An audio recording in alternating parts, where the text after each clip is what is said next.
Imagine this: after years of silence, Joan Baez, the folk queen, has chosen to talk about her tumultuous relationship with Joni Mitchell, whose ethereal voice and poetic lyrics had enthralled millions of fans. She is sitting in a sunny room, her voice steady but tinged with a mixture of frustration and disbelief. Mitchell was a trailblazer in a male-dominated field and a musical genius. Indeed, but Revelations presents a different image, one that is tense with rivalries and shows a side of Mitchell that few had ever dared to admit. The rivalry between Baez and Mitchell was more than simply a professional rivalry.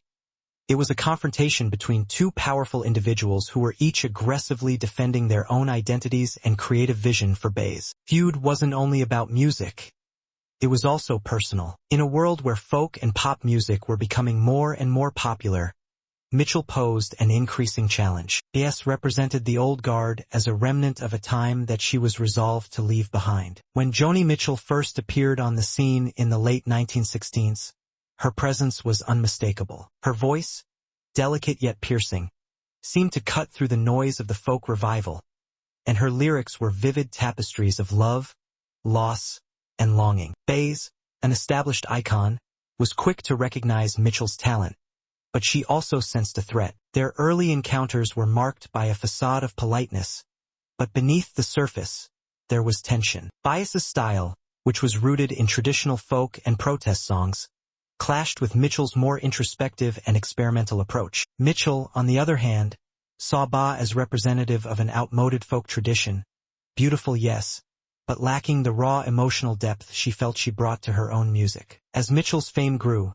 so did the unspoken rival, and Baez, used to being the leading woman in the folk world, found herself increasingly eclipsed by Mitchell's quick ascent. The press was keen to set the two women against one another, fanning the flames and creating a conflict narrative that neither artist could fully comprehend. Mitchell's ability to combine confessional songwriting with innovative melodies captured the zeitgeist in a way that made Baez's more traditional style feel like a thing of the past. Get away: a deeper reality of Joni Mitchell's life, a pattern of strife and stress that seemed to follow her everywhere, was revealed by Joan Baez's Revelations. Mitchell's relationships with her contemporaries, who were frequently as brilliant and captivating as she was, were characterized by conflicts that highlighted both her unmatched artistic talent and her fiercely unyielding personality. For Mitchell, collaboration frequently seemed less like a peaceful union and more like a battlefield where insecurities and egos collided. One of the most notorious feuds in her legendary career was with Bob Dylan,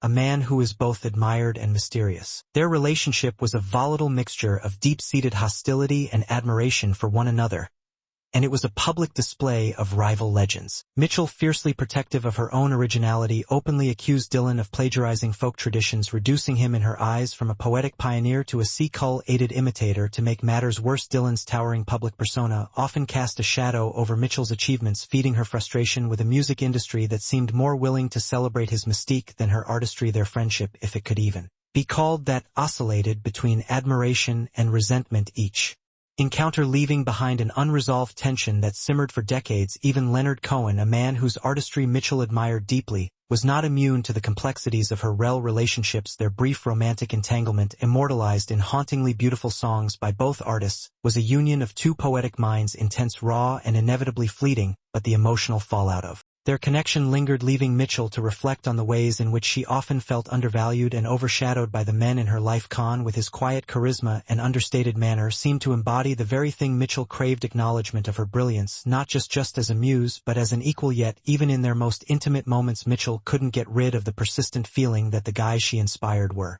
evaluating her value. Mitchell's web of problems was made more intriguing by her rivalry with Carly Simon. Simon's candid songs gained her a following, while both female stars of the 1917 singer-songwriter movement occupied a niche that was as much about personality as it was about music. The unspoken rivalry between the two women became apparent in subtle jabs and criticisms, with Mitchell's witty wit frequently piercing any appearance of camaraderie. Mitchell's complex, jazz-infused compositions spoke to a different kind of audience, one that she felt valued depth over simplicity. Although Mitchell's conflicts were not limited to the giants of her time, she also battled with producers, critics, and even fans who didn't understand her vision. Her refusal to conform to industry expectations alienated many, but it also solidified her reputation as a fiercely independent artist who rejected the notion of being boxed into one genre. This defiance, while admirable, came at a cost, creating friction with those who sought to work with her but found her uncompromising nature too difficult to navigate. Simon, on the other hand, represented a lighter, less complex style of music that was a counterpoint to her own ambitious artistry. Joni Mitchell's pattern of conflict wasn't intentional. Rather, it was the outcome of a fiercely committed artist who would not accept anything less than her ideal of perfection. However, her unwavering quest for excellence frequently left a path of damaged relationships and broken egos. While these conflicts added drama to her already illustrious career, they also exposed the vulnerability of a woman who yearned to be understood, but frequently found herself at odds with the very world she sought to inspire. Each feud and rivalry was a reflection of the extraordinary standards she set for herself and those around her. Joni Mitchell's life was filled with inconsistencies and heartache, despite her musical brilliance. Her romantic relationships, which were far from fairy tales and characterized by turbulence and tragedy, were concealed by her ethereal voice and exquisite lyrics that enthralled the globe. Mitchell's short marriage to Chuck Mitchell, which started with youthful optimism but swiftly turned into heartbreak, left her disillusioned and forced her to face the harsh reality of love before she had even fully embraced adulthood. Mitchell frequently fell for men who were as troubled as they were captivating,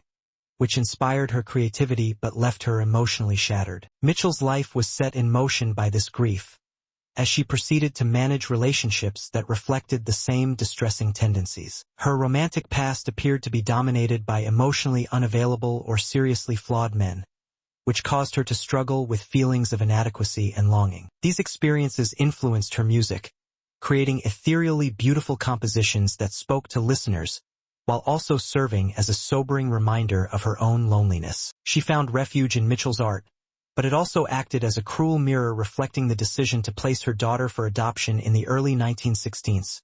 When she was a young, single woman trying to make a name for herself in a society that showed little compassion, was one of the most profound and agonizing periods of her life, and it was the emptiness she longed to escape. Seeing a terrified pregnant Joni Mitchell in a tiny, chilly room presented Mitchell with a difficult decision. Giving up the rights to her newborn kid caused her to cry uncontrollably as the pressure of social expectations broke her heart. The loss plagued her for decades, following her through all of her triumphs and setbacks like an unseen ghost. Her songs often hinted at this wound, but the pain remained largely private, a burden she carried alone. When Mitchell finally reunited with her daughter in the late 1990s, it was a moment fraught with both joy and sorrow. The years they had lost could never be regained, and the reunion served as a bittersweet reminder of the sacrifices Mitchell had made for her art. The very career that had elevated her to global stardom had also demanded a price too great for most to fathom. While their relationship brought Mitchell some sense of closure, it also reignited the ache of what might have been constant reminder of the life she had left behind in pursuit of her dreams. As if emotional scars weren't enough, Mitchell's physical health began to betray her in later years, adding another layer of struggle to her already complex existence.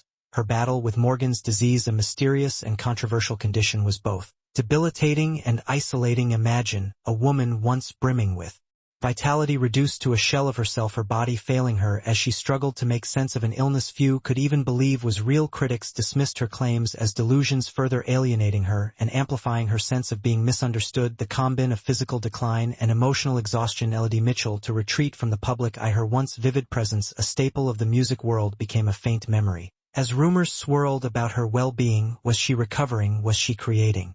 The questions lingered, adding layers of intrigue and sorrow to her already enigmatic. Desperate for updates, legacy admirers were left to put together bits and pieces of her life from brief interviews and mysterious public appearances, never completely understanding the extent of her hardships. Mitchell led a turbulent, unfiltered, and intensely personal private life. In truth, the same woman who could write songs that took listeners to other worlds was engaged in conflicts that would have destroyed anyone else. Her story serves as both a warning about the cost of brilliance for Mitchell and a tribute to tenacity. Every note, every lyric, every chord came at a cost, and behind the veil of fame and artistry lay a woman forever marked by the sacrifices she made. Baez's decision to speak out about her conflicts with Mitchell offers a rare glimpse into the complicated dynamics that define their relationship. It's a story of rivalry and respect, of admiration tainted by resentment, and of two women navigating a world that often sought to pit them against each other. For Baez, the revelations are cathartic, a chance to set the record straight and share her truth. For Mitchell, they serve as a reminder of the impact she had not just on music but on the lives of those around her. Her legacy is one of brilliance and controversy, a testament to the power of art to both inspire and divide. In the end, the story of Joan Baez and Joni Mitchell is not just a tale of conflict, it's a reflection of the pressures and complexities of life in the spotlight, and a reminder that even the most iconic figures are at their core profoundly human.